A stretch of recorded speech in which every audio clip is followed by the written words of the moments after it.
അപ്പോൾ നിങ്ങൾ വിചാരിക്കുന്നുണ്ടായിരിക്കും ഇവിടെ എല്ലാം എന്തോ ഈ തുണി ഇങ്ങനെ വലിച്ചു കെട്ടിയിരിക്കുന്നതെന്ന്. ഇവിടെ നല്ല പന്നിയുടെ ശല്യമുണ്ട്. അപ്പോൾ അതിൻ്റെ ആക്രമണത്തിൽ നിന്നും രക്ഷ നേടാൻ വേണ്ടിയിട്ടാണ്, ഒരു പരിധിവരെ അത് സഹായകവുമാണ്. അതിനുവേണ്ടിയാണ് നമ്മൾ ഈ സാരിയൊക്കെ ഇങ്ങനെ വലിച്ചു കെട്ടി കൊടുത്തിരിക്കുന്നത്.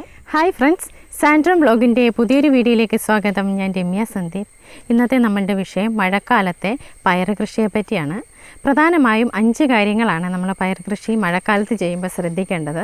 അതുപോലെ തന്നെ പയറിനെ ഏറ്റവും കൂടുതൽ നെഗറ്റീവായിട്ട് ബാധിക്കുന്ന ചാഴി ശല്യം നമുക്ക് എങ്ങനെ ദൂരീകരിക്കാമെന്നും നമ്മൾ ഇതിനകത്ത് കാണിക്കുന്നുണ്ട്. ഒന്നാമതായി നമ്മൾ ശ്രദ്ധിക്കേണ്ടത് തിരഞ്ഞെടുക്കുന്ന സ്ഥലമാണ്.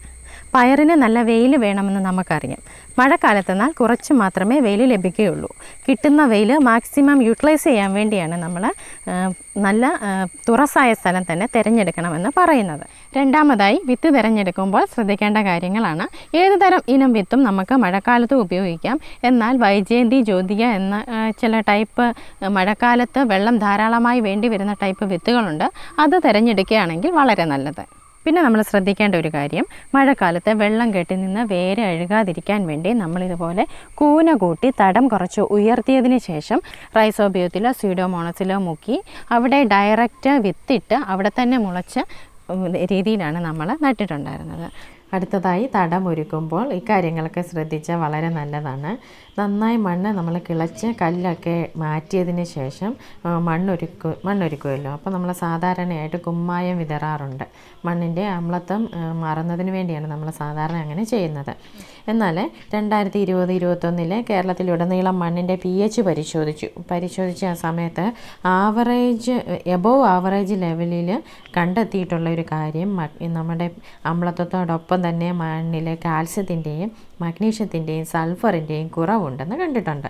അപ്പോൾ നമ്മൾ സാധാരണ കുമ്മായം ഇട്ട് കൊടുത്ത് അമ്ലത്വം ലഘൂകരിക്കുമ്പോൾ നമുക്കതിൽ കാൽസ്യം കിട്ടാറുണ്ട്. എന്നാൽ ഈ മഗ്നീഷ്യവും സൾഫറും അതുപോലെ കാൽസ്യവും നമുക്കൊന്നിച്ച് മണ്ണിൽ പിന്നെയും കിട്ടുന്നതിന് വേണ്ടിയിട്ട് കുമ്മായത്തേക്കാൾ നല്ലതായിട്ട് ഡോളോമൈറ്റ് ഇടുന്നതാണ് ഏറ്റവും നല്ലത്. അപ്പോൾ അത് നമ്മളുടെ ഈ 3 പ്രശ്നങ്ങളെയും കൂടെ പരിഹരിക്കുന്നതിനും കൂടെ കാരണമാകുന്നുണ്ട്. നമ്മൾ ഡോളോമൈറ്റ് ഇട്ടിട്ട് 10 ദിവസത്തിന് ശേഷം പിന്നെ അടിവളം കൊടുത്താണ് കൃഷി ചെയ്യാറുള്ളത്.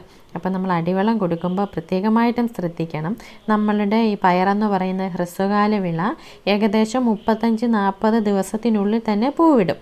അതുകൊണ്ട് തന്നെ ഉറപ്പായും NPK അടങ്ങിയിട്ടുള്ള ജൈവവളങ്ങൾ നമ്മൾ തീർച്ചയായും അടിവളമായി ചേർത്തിരിക്കണം.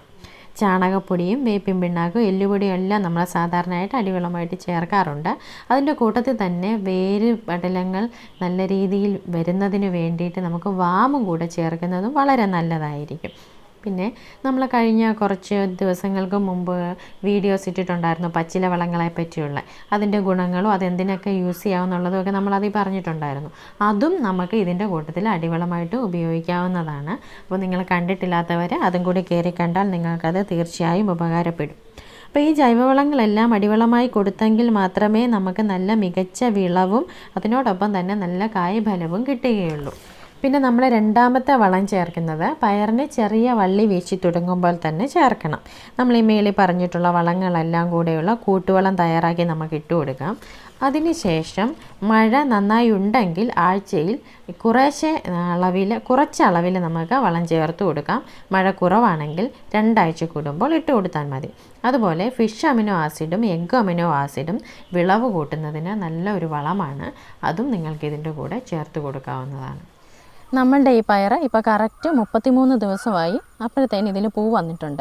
നമ്മൾ പയറിൽ പ്രത്യേകമായിട്ട് ശ്രദ്ധിക്കേണ്ട ഒരു കാര്യം എന്ന് പറഞ്ഞാൽ, പയറിൽ നമ്മൾ നല്ലതായിട്ട് വളം കൊടുത്ത് ഇത് ഇലകൾ നല്ല തിക്കായിട്ട് വളർന്നു വരും. അന്നേരം നമ്മളുടെ എത്തുകളിൽ വെയിൽ കൊള്ളുകയില്ല. ആ വെയിൽ കിട്ടിയാൽ മാത്രമേ എത്ത് പൊട്ടി ഇതിൽ പൂ വന്ന് നല്ല രീതിയിൽ കാ ലഭിക്കുകയുള്ളൂ. ഇതിപ്പം നമ്മൾ അങ്ങനെ ഒരു ടിപ്പ് പരീക്ഷിച്ചതാണ്. ഇത് എത്ത് പൊട്ടി പുതിയ എത്തുകൾ വരുന്നുണ്ടോ, പൂക്കൾ വരാൻ വേണ്ടിയിട്ടുള്ളത് നിറച്ച് വരുന്നുണ്ട്. ഇത് നമ്മൾ ചെയ്തത് ഇതിന് ഗണപതി ഇല എന്നാണ് നമ്മുടെ ഇവിടെ പറയുന്നത്. ഇതിനെ മാത്രം നിർത്തിക്കൊണ്ട് ഈ 2 ഇലയെ നമ്മൾ ഇവിടുന്ന് കട്ട് ചെയ്ത് കളയും. അതിൻ്റെ പ്രധാന ഉദ്ദേശം സൂര്യപ്രകാശം ഡയറക്റ്റ് ഇതിൽ കിട്ടാൻ വേണ്ടിയിട്ടാണ്. അന്നേരം നമുക്ക് നല്ല രീതിയിൽ കായ് കിട്ടും. ഇത് കണ്ടോ, ഇതെല്ലാം നമ്മൾ അങ്ങനെ ചെയ്താണ്. ഒന്നിടവിട്ട ഇലകളിലാണ് നമ്മളിങ്ങനെ ചെയ്ത് കൊടുക്കേണ്ടത്. ഇത് അടുപ്പിച്ച് മൊത്തത്തിനെ ഇതിങ്ങനെ പറിച്ച് കളയണ്ട.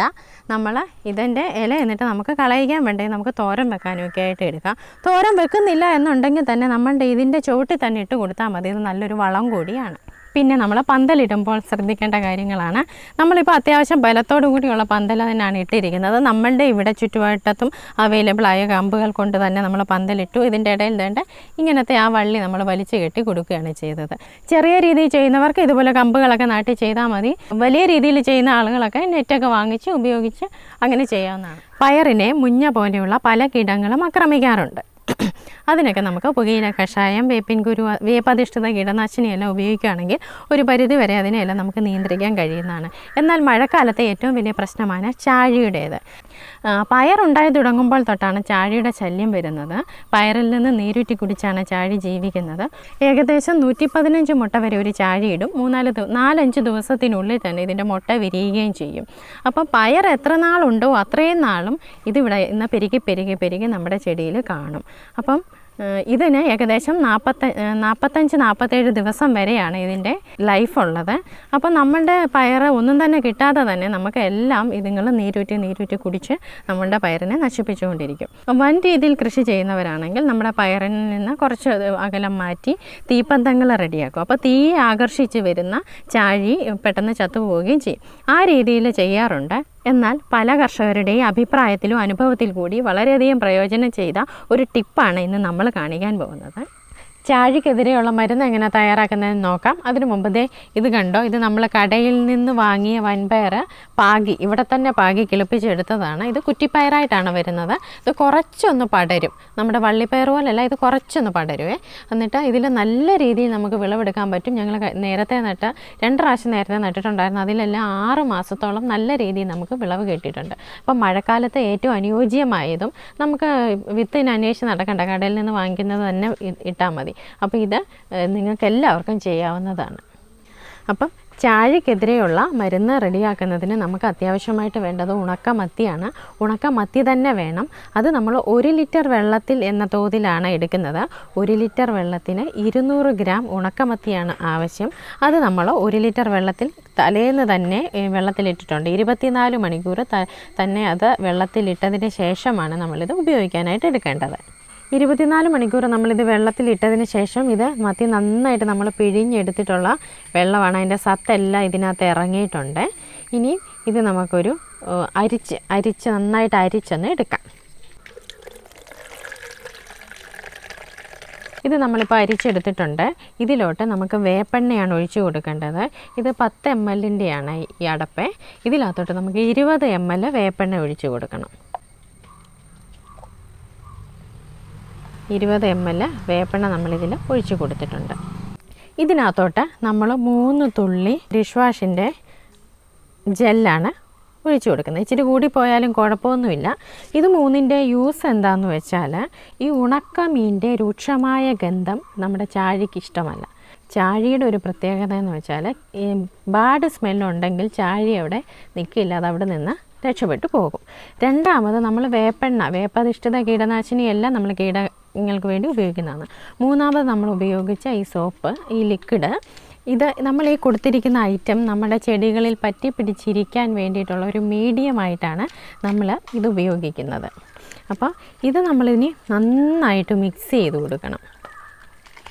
നമ്മളിപ്പോൾ ഇത് 1 ലിറ്റർ വെള്ളത്തിലാണ് എടുത്തിരിക്കുന്നത്. നമുക്കിത് ഉപയോഗിക്കാൻ വേണ്ടി നമ്മൾ ഇതിനകത്ത് 1 ലിറ്റർ വെള്ളം കൂടെ ആഡ് ചെയ്ത് ഡൈല്യൂട്ട് ചെയ്തതിന് ശേഷം സ്പ്രേ ചെയ്ത് കൊടുക്കാം. ഇത് വളരെ ഫലപ്രദമായിട്ടുള്ളൊരു മെഡിസിനാണ്.